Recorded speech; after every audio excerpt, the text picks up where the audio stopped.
before this tutorial begins, I did keep making a mistake throughout the video in the intro where I kept saying that this was lambda, but that is wrong. The two constraint formula is the del of f equals lambda del of g plus mu del of h. So I apologize for that mistake. This is mu, not lambda. Thank you. In today's video for Calculus 3, we are going to go over Lagrange multipliers, and we have two main formulas that we want to focus on. One being the single constraint formula, where you're given one constraint, and with this formula, you'd be following del of f equals lambda del of g. Now, the two constraint formula is just adding a lambda del of h, which corresponds with the second constraint, since the lambda del of g corresponds with the first constraint. Now, for the single constraint formula, we will be given a system of equations to work with, where it separates f into three partial derivatives, x, y, and z, and we simply set it to lambda g of whatever variable is attached. So again, that would be x, y, and z. Now for our constraint, that would be the fourth part of the system of equations, which in this case would be g of x, y, z equals k. Now with the two constraint formula,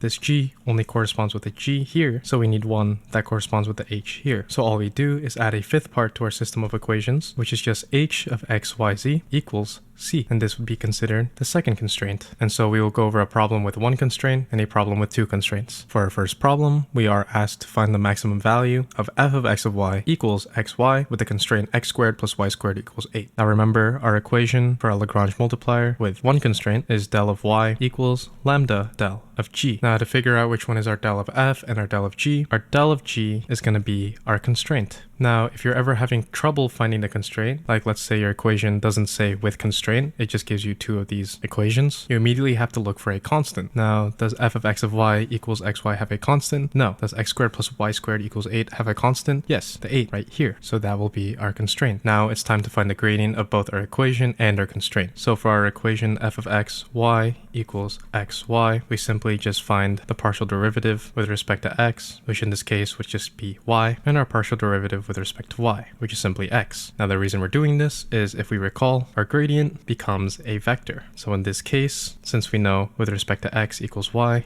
and with respect to y equals x, our gradient will be yx. Now for our constraint, which is x squared plus y squared equals 8, we simply find the partial derivative with respect to x of g, giving us 2x, and the partial derivative of g with respect to y, which gives us 2y. So our gradient vector for g is simply 2x, 2y. So now we can start our system of equations, and we can start with our x coordinates, which in this case is y and 2x. And remember, we're plugging into del of f equals lambda del of g. So in our x coordinates, our del of f is y, as shown here, equals lambda del of g, which our x coordinate in del g is simply 2x. So that becomes 2x. And with our y coordinates, we know that our y coordinate in del of f is x, and our y coordinate in del of g is 2y. So we could simply set this to x equals lambda 2y. Now for our next part of our system of equations, we're plugging this all into the x squared plus y squared equals 8, which is our constraint. Now if you're wondering why I'm not putting down the fourth constraint, which is the z coordinates, that's because we don't have z coordinates. So with these system of equations, all we do is just sub in for each other. So for our x coordinates, let's solve for lambda. Lambda equals y over 2x. And since we know our lambda equals y over 2x, we could sub that in for our lambda given in the y coordinates. So this becomes x equals y over 2x, which replaces the lambda, times 2y. This then simplifies further to x equals 2y squared over 2x, which then further simplifies to 2x squared equals 2y squared, which even more simplifies into x squared equals y squared. And since we know x squared equals y squared, we could simply substitute our y squared in our constraint as x squared. So this becomes x squared plus x squared equals 8. Now if you're confused on what I did, again, I just subbed in the x squared for y squared given in the constraint. So simplified, this becomes 2x squared equals 8, x squared equals 4, and x equals plus or minus 2. Now solving for y is very easy because all we do is just plug in a plus or minus 2 into the constraint. So let's say 2 squared, negative 2 would be the same thing, plus y squared equals 8, simplifies to 4 plus y squared equals 8, simplifies to y squared equals 4, giving us y equals plus or minus 2. So now this gives us our coordinates, or test points, which we could set as 2, 2, negative 2, negative 2. And again, I'm just mixing up the possibilities with the x and y since there's positive and negative. We can do 2, negative 2, and lastly, negative 2, 2. Now,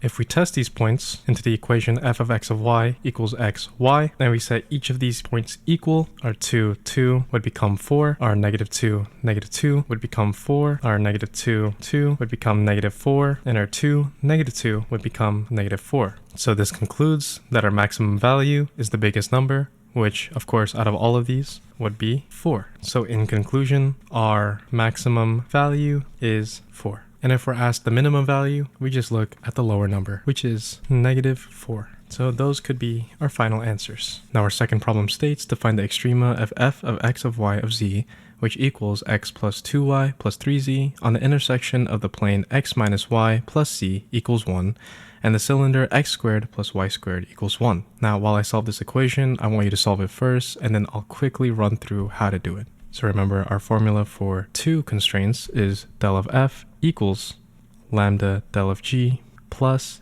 mu del of h. Now finding the gradient of del of f, we simply get 1, 2, and 3 when we do take the partial derivatives of x, y, and z. For our del of g, which is just our first constraint, being x minus y plus z equals 1, we get 1, negative 1, 1 as our gradient vector. And then lastly, for our del of h, we get 2x, 2y, 0 as our gradient vector. And this del of h is based off the cylinder. So now this gives us enough information to set our system of equations. And following this exact form, we get 1 equals lambda plus 2 mu x, which is our x coordinates. For our y coordinates, we get 2 equals negative lambda plus 2 mu y. For our z coordinates, since we are multiplying this 0, this simply leaves us with 3 equals lambda.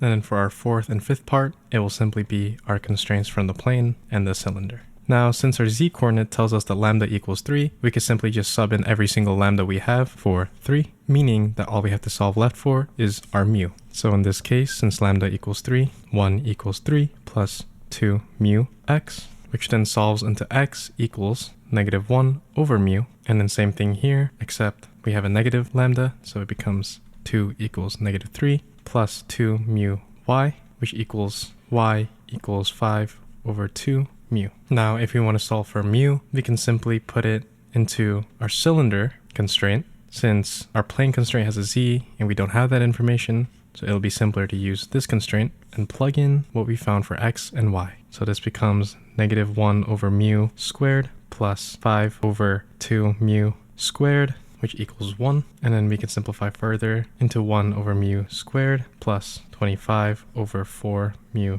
squared equals 1. And since we can cancel out these bottom numbers by simply multiplying this top part by 4 mu squared, we get these terms canceling out, leaving us with just the 4. And the 4 mu squared also canceling this out, leaving us with 4 plus 25 equals 4 mu squared. Since we also multiplied this side by 4 mu squared. This then simplifies into mu equals plus minus square root of 29 over 2 once you calculate it. And so now that we know our mu equals plus minus square root of 29 over 2, we can simply plug it in to our equations here to solve for x and y. So when we do that, plugging in mu here and mu here, we get x equals negative 2 over the square root of 29, y equals 5 over the square root of 29, and what's missing? Our z, which remember is found in x minus y plus z equals 1. So x minus y plus z equals 1, and then plugging in for x, negative 2 over square root of 29 minus 5 over the square root of 29 plus z equals 1, which eventually simplifies into z equals 1 plus 7 over square root of 29. And remember, it's plus minus for the mu, so we're going to have to do the same thing, but with a negative number on the mu, which when we do that gives us z equals 1 minus 7 over the square root of 29. So this could be either 1 plus 7 over square root of 29 or 1 minus 7 over square root of 29. Now we have to plug all of these into our original equation, which was x plus 2y plus 3z. And when we do plug it in for both possibilities of the z, we end up getting our f to be equal to 3 plus square root of 29, and our other f being f equals 3